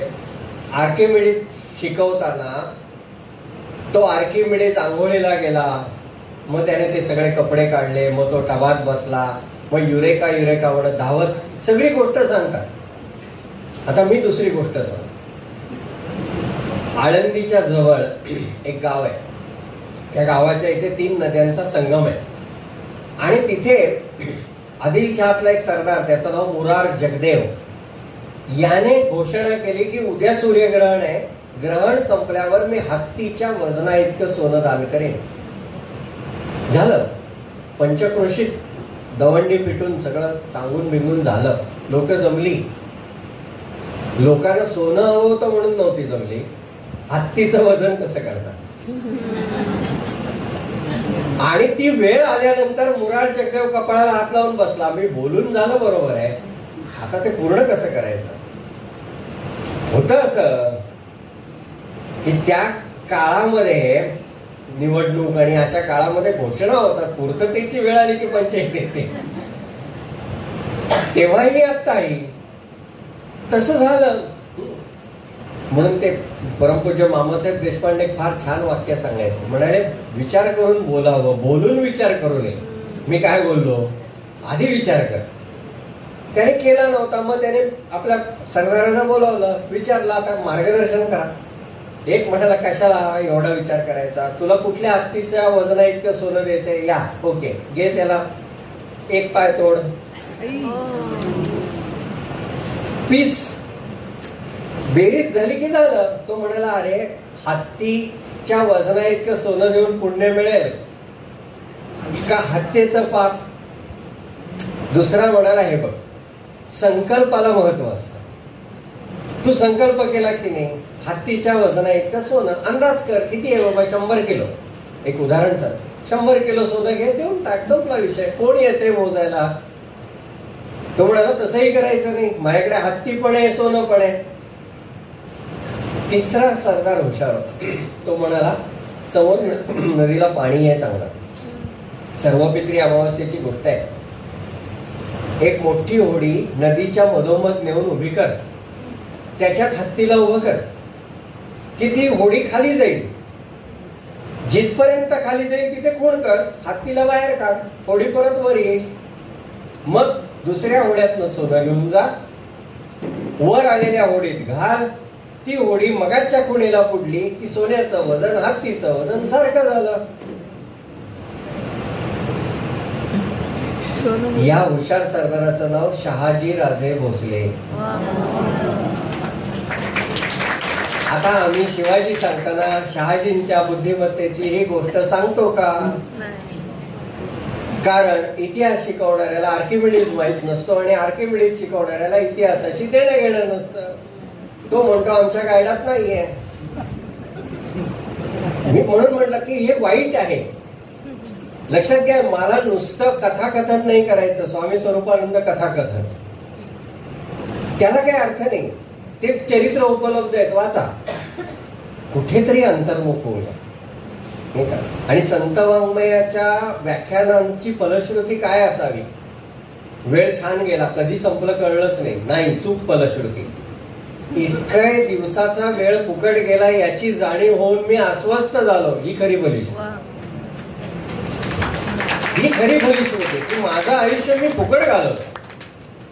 तर मग बोलण्याचं सार्थक नाही. तर छान झाला, कसा वेळ गेला कळलंच नाही. अरे इतके गेलं आयुष्य, तेही कसं कुठे गेले कळलंय. म्हणून आनंदे जन्म जी घेते, आनंदे लीन जी होते, आनंदे विश्व कोंदते, आनंदे लीन जी होते, ती विद्या मिळवली. जी मिळवताना आनंद आहे, जी वाटताना आनंद आहे, आणि जी आनंदामध्ये विलीन होते, म्हणजे त्याची फलश्रुती सुद्धा केवळ आनंद ही फलश्रुती आहे. ते ज्ञान, ती विद्या आपल्याला मिळवायची आहे. स्वामींचं मोठं कार्य कोणतं आहे? त्यांनी ज्ञानेश्वरी ही अभंग रूपामध्ये लोकांसमोर आणली. माऊलींची भाषा त्या काळातली 700 वर्षांपूर्वीची असल्यामुळे काही वेळेला लोकांना ती कळत नाही. मी शब्दार्थांबद्दलच बोलतोय, गुणार्थ हा पुढचा विषय. आणखी शब्दार्थ सुद्धा नीट कळत नाहीत अशी परिस्थिती येते. पसायदान आणि गीतरामायणातलं पायसदान सारखं वाटतं लोकांना, की पायस वेगळा आणि पसाय वेगळा, हे सुद्धा लक्षात येत नाही. इतकी गडबड आहे आमची. अशा लोकांना ज्ञानेश्वरीची गोडी लागावी म्हणून स्वामींनी अभंग ज्ञानेश्वरी सिद्ध केली. ते करत असताना स्वामींनी आणखीन एक भाग केला. त्यांच्याकडे त्यांची एक शिष्या, त्या देसाईंची भगिनी, त्या गेल्या आणि त्या म्हणाल्या, स्वामी तुम्ही एवढं ज्ञानेश्वरी वगैरेचं सगळं सांगता ना, ते खरं आम्हाला पटतं, पण वाचायला इतका वेळ नाही, काहीतरी आम्हाला करून द्याल का? स्वामींनी ज्ञानेश्वरीतल्या 109 निवडक ओव्या काढल्या आणि त्या ओव्या एकत्र करून ज्ञानेश्वरी नित्यपाठ करून दिला. 109 ओव्या वाचायला 10 मिनिटं पुरतात. बरं, त्या असं नाही पहिल्या अध्यायातल्या, मग दुसऱ्या, मग तिसऱ्या, असं नाही, विषयानुरूप आहे. त्यामुळे ज्ञानेश्वरीतल्या काही अध्यायातली एकही ओवी नाही, काही अध्यायातल्या बऱ्यापैकी ओव्या आहेत, पण क्रम सारखा आहे असं नाही. म्हणजे पहिला, दुसरा, तिसरा, चौथा असा अध्याय क्रम नाहीये, विषयाचा क्रम आहे. ते त्यांनी करून दिला. लोकांना हे मार्गदर्शन करत असतानाच स्वामींच्या मनामध्ये भगवत दर्शनाची ओढ होतीच, की देवा मला कधी भेटशील, म्हणून ते टाहो फोडतच होते. आणि मग एक दिवस रात्रीच्या वेळेला ते भगवान साक्षात त्यांच्या समोर प्रकट झाले आणि भगवंतांनी पहिला प्रश्न काय विचारला? वो गोडबोले कहाँ है जिसने ज्ञानेश्वरी लिखी? मगाशी सांगितलं, गुरुसेवा फुकट जात नाही. बाकी नाही विचारलं देशसेवा करणारा गोडबोले कुठे आहे, नाही विचारला. अमृतधारा देणारा गोडबोले कुठे आहे, नाही विचारलं. विचारलं काय? ज्ञानेश्वरी लिहिली, ती गुरुसेवा रुजू झाली, त्याचं फळ आहे. हेच जणू देवांनी दाखवून दिलं. शिवाय शेवटी असं आहे ना की गुरुच्या कृपेशिवाय भगवंत नाही. मराठीमध्ये एक छान श्लोक आहे. त्या श्लोकामध्ये कवी म्हणतो, गुरु थोर की देव थोर म्हणावा, नमस्कार आधी कोणासी करावा. श्रेष्ठ कोण, गुरु का देव? कवी त्याचं उत्तर देतो, मनी चिंतिता ते गुरु थोर वाटे, जयाचे नियोगे रघुनाथ वेढे. विचार केला तर सद्गुरु थोर आहेत, कारण त्यांच्या कृपेने तर देव मिळाला. तेच जणू गुरूंनी दाखवलं. स्वामी मगाशी सांगितलं त्या आजारानंतर असे पूर्ण ठणठणीत कधी झालेच नाही. 40 वर्ष ते एका घरामध्ये एका खोलीमध्ये सुद्धा होते आणि शेवटी तर अंथरुणावरच खेळलेले होते. जे मी मगाशी सांगितलं त्यांच्या गुरुनी सांगितलं होतं, आजारपण सुद्धा बरं असतं, अखंड साधन करता येतं. का बोलले असतील ते? जणू त्यांनी आपल्या शिष्याला सांगितलं होतं, पुढे तुला हे अनुभवायचंय. आणि बघा, स्वामींनी ना आपल्या संपूर्ण आयुष्यात कुठेही त्याच्याबद्दल असे वाईट उद्गार, काय माझ्या नशिबात आलं, कुठे नाही म्हटलं. जे आहे ते आनंद. उलट ते काय म्हणतात, स्वामी म्हणे झाले कृतार्थ जीवन, सद्गुरु चरण उपासिका. कृतार्थ म्हणजे आता मिळवायचं काही शिल्लक नाही राहिलं, नाही का? जे मिळवायचे ते सगळं मिळवून पूर्ण झालं. जो अंथरुणाला खेळू नये, 40 वर्ष ज्याने आजारपण काढले, तो असं म्हणू शकेल? पण तो शरीर, देह पडलेला आहे, मी नाही पडलेला, मी त्याच्या वेगळा आहे, ही ज्याची जाणीव आहे तो नक्की म्हणू शकेल. ठीक आहे. स्वामींनी जसं ज्ञानेश्वरीचं केलं तसं अमृतानुभव, चांगदेव 65 हे ग्रंथ सुद्धा प्रचलित मराठीमध्ये लोकांपर्यंत पोहोचवले. त्यांची पत्र आहेत, स्वरूप पत्र मंजुषा या नावाने ती प्रसिद्ध आहे. हे संकलन त्यांचं, इतकी सुंदर पत्र आहे. दत्त संप्रदायामध्ये दिगंबरा दिगंबरा श्रीपाद वल्लभ दिगंबरा हा जो मंत्र आहे, त्या मंत्राचा त्यांना काय अर्थ वाटतो तेही त्यांनी एका पत्रात लिहिलंय. ज्यांनी श्रीराम उपासना केली त्या लोकांसाठी त्यांनी रामनामाची महती काय आहे तेही सांगितलंय. अनेक आहेत, अनेक विषय त्या पत्र मंजुषेमध्ये. मंजुषा याचा अर्थ काय? मंजुषा म्हणजे रत्नाची पेटी. म्हणजे स्वरूप पत्र काय आहे? रत्न. आणि पुस्तक काय आहे? रत्नांची पेटी. म्हणजे ती किती मौल्यवान आहेत, नाही का? किती मौल्यवान आहेत. असे अनेक ग्रंथ स्वामींनी लिहिले. त्याच्या मार्फत आलेल्या लोकांशी बोलून वेगवेगळ्या प्रकारे त्यांनी लोकांना उपदेश केला, त्यांना साधन दिलं. जेव्हा त्यांचा काळ जवळ आला की आता कुठेतरी देहाला मर्यादा आहे, ती जाणार आहे, त्या वेळेला आपलं पुढे काय करायचं याच्या स्पष्ट सूचना देऊन ठेवल्या. आपल्या जन्मस्थानाच्या कडेला एक विवर खणून घेतलं. विवर म्हणजे गुहेसारखा भाग, की इथे शरीराला समाधी द्या. आणि ती समाधी जेव्हा द्याल त्यावेळेला त्याच्या पुढे कोणता दगड ठेवा, त्या दगडाची डायमेन्शन सुद्धा काढून दिली. ज्योतिबाच्या डोंगरातनं, कोल्हापूरच्या जवळच्या ज्योतिबाच्या डोंगरातनं ती शिळा आणवली गेली. किती शांतपणाने आपली अशी तयारी करायची ना, आपण करू शकतो नाही का? आपलं असं होत नाही, तोंडाने कितीही म्हणू, पण तेवढी तयारी नसते. एक 90च्या आसपासचा एक म्हातारा होता, बरा तब्येतीने बरा होता. उन्हाळ्याचे दिवस होते, जंगलामध्ये गेला लाकडं तोडायला आणि वैतागला होता की अरे काय हे, एवढं आयुष्य झालं तरी अजून लाकडं तोडायला लागतात, मेलेलं बरं. म्हणून अगदी त्याने म्हणजे ते इतकं त्याच्या मनात होतं ना, त्याने हाकच मारली, यमा ये रे बाबा. ते इतकं आतून गेलं होतं, ते येऊन उभे राहिले समोर. चला आजोबा. कुठे, कोण तू? अरे म्हणाला मी यम, बोलावलंच म्हणून आलो. चल. त्याच्यासाठी नाही बोलवलं, लाकडं तोडून मोळी तयार आहे, डोक्यावर त्याला कोणी नाही म्हणून बोलवलं. घे डोक्यावर. म्हणजे आल्यानंतर सुद्धा आमची जायची तयारी असते असं नाही, इथे स्वतःची तयारी करून ठेवायची. त्यांनी सांगून ठेवलं की सज्जनगडावरनं मारुतीबुवा रामदासींना बोलवा. का? कारण ते या जी समाधी द्यायची असते त्याचं काही शास्त्र आहे, तंत्र आहे त्याचं, त्याच्यामध्ये ते खूप तज्ञ आहे, त्यांच्या मार्गदर्शनाखाली हे करा. एवढंच नाही तर आपण जेव्हा गेलोय, आपल्याला ती समाधी दिली जाणार आहे, तर त्यावेळेला सगळी लोक जमलेली असतील, भक्त मंडळी आलेली असतील, त्यांच्या समोर कोणतं काव्य म्हणायचं तेही लिहून दिलं. स्वामी निजधामा चालले असं त्या काव्याची सुरुवात आहे. आणि ते नुसतं दिलं नाही, ते पहिलं दिलं सत्यदेवानंद सरस्वतींकडे, म्हणजे त्यांचे शिष्य. ते आळंदीला असायचे. त्यांना सांगितलं हे घेऊन जा, माऊलींच्या समाधी समोर ठेवा, आणि मग मी देह ठेवल्यानंतर वाचून जा. त्यांनी जो संप्रदायाला मंत्र दिला, एक अनुसंधानाचा आहे तो सोहम, जी साधना त्यांची आहे ती सोहम साधना आहे. आता पुन्हा सोहम हा करायचा जप नाहीये, तो पाहायचा जप आहे. समर्थ रामदास स्वामींनी दासबोधामध्ये असं सांगितलंय, घेता सो सोडिता अहम ऐसे चाले सोहम सोहम.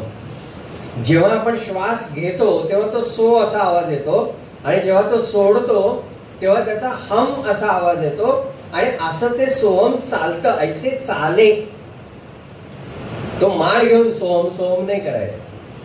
मग प्रकट जप कोणता करायचा? मग त्याच्यासाठी त्यांनी ओम राम कृष्ण हरी हा मंत्र दिला. पण तो म्हणायचा कसा? शेवटच्या काळामध्ये त्यांनी 3 वयोगटातल्या एकेकाला बोलावलं आणि त्यांच्याकडून तो जप करून घेतला. बेडरिडन माणसाकडे एवढी ताकद कुठनं आली की हे सांगत होते आणि ते म्हणत होते, आणि असं काही तास चाललं होतं. आणि आज त्याच टोन मध्ये स्वामींनी शिकवल्याप्रमाणेच पावसला तो जप केला जातो. जर आपल्यापैकी कोणी दुपारच्या वेळेला गेला असाल तर दुपारची आरती झाल्यानंतर 1 माळ सक्तीने करायला लावतात. तो जो टोन आहे ना, ओम राम कृष्ण हरी, ओम राम कृष्ण हरी, तो स्वामींनी दिलेला. त्या टोन मध्ये तो जप त्यांनी शिकवला, त्याप्रमाणे आजही केला जातो.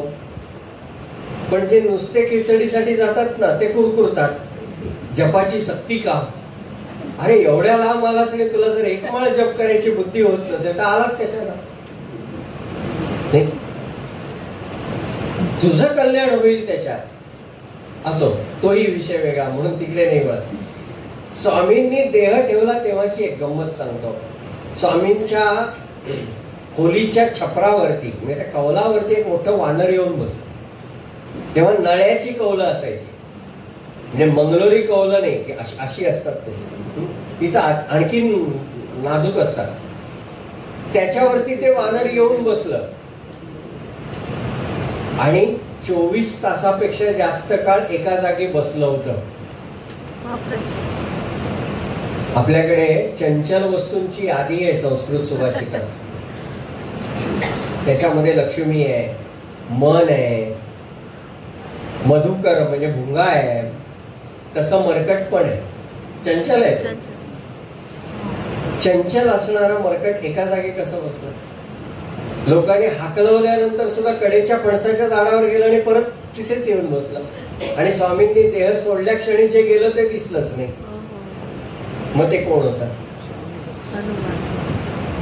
नाही का? अहो, अशा सत्पुरुषांचे देहपात होतात ना, तेव्हा त्यांना घेऊन जाण्यासाठी भगवंत आहे.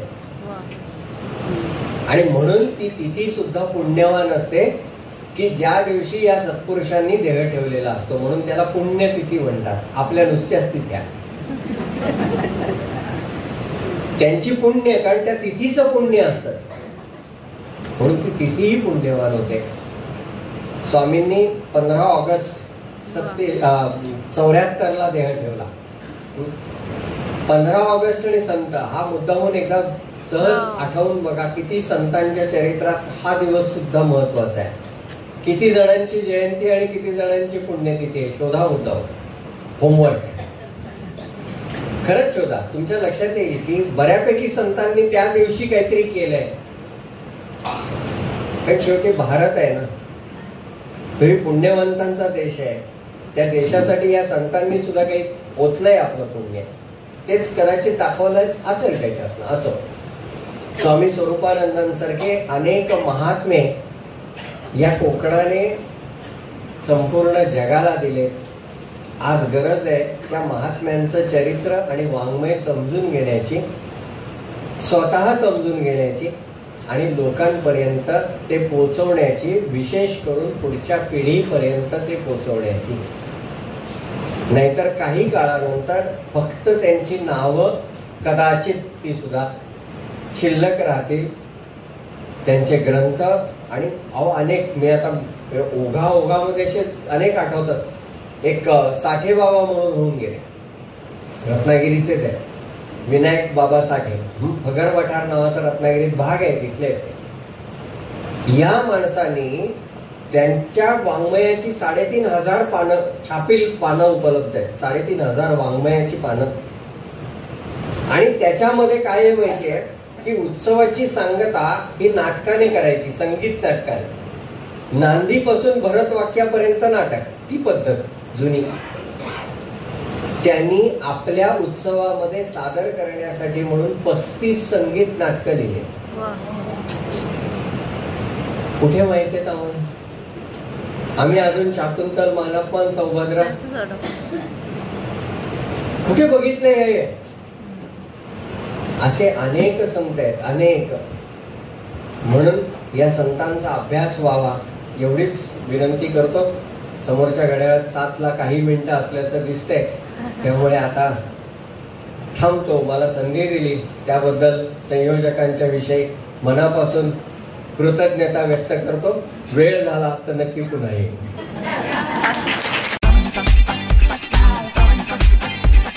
आचार्य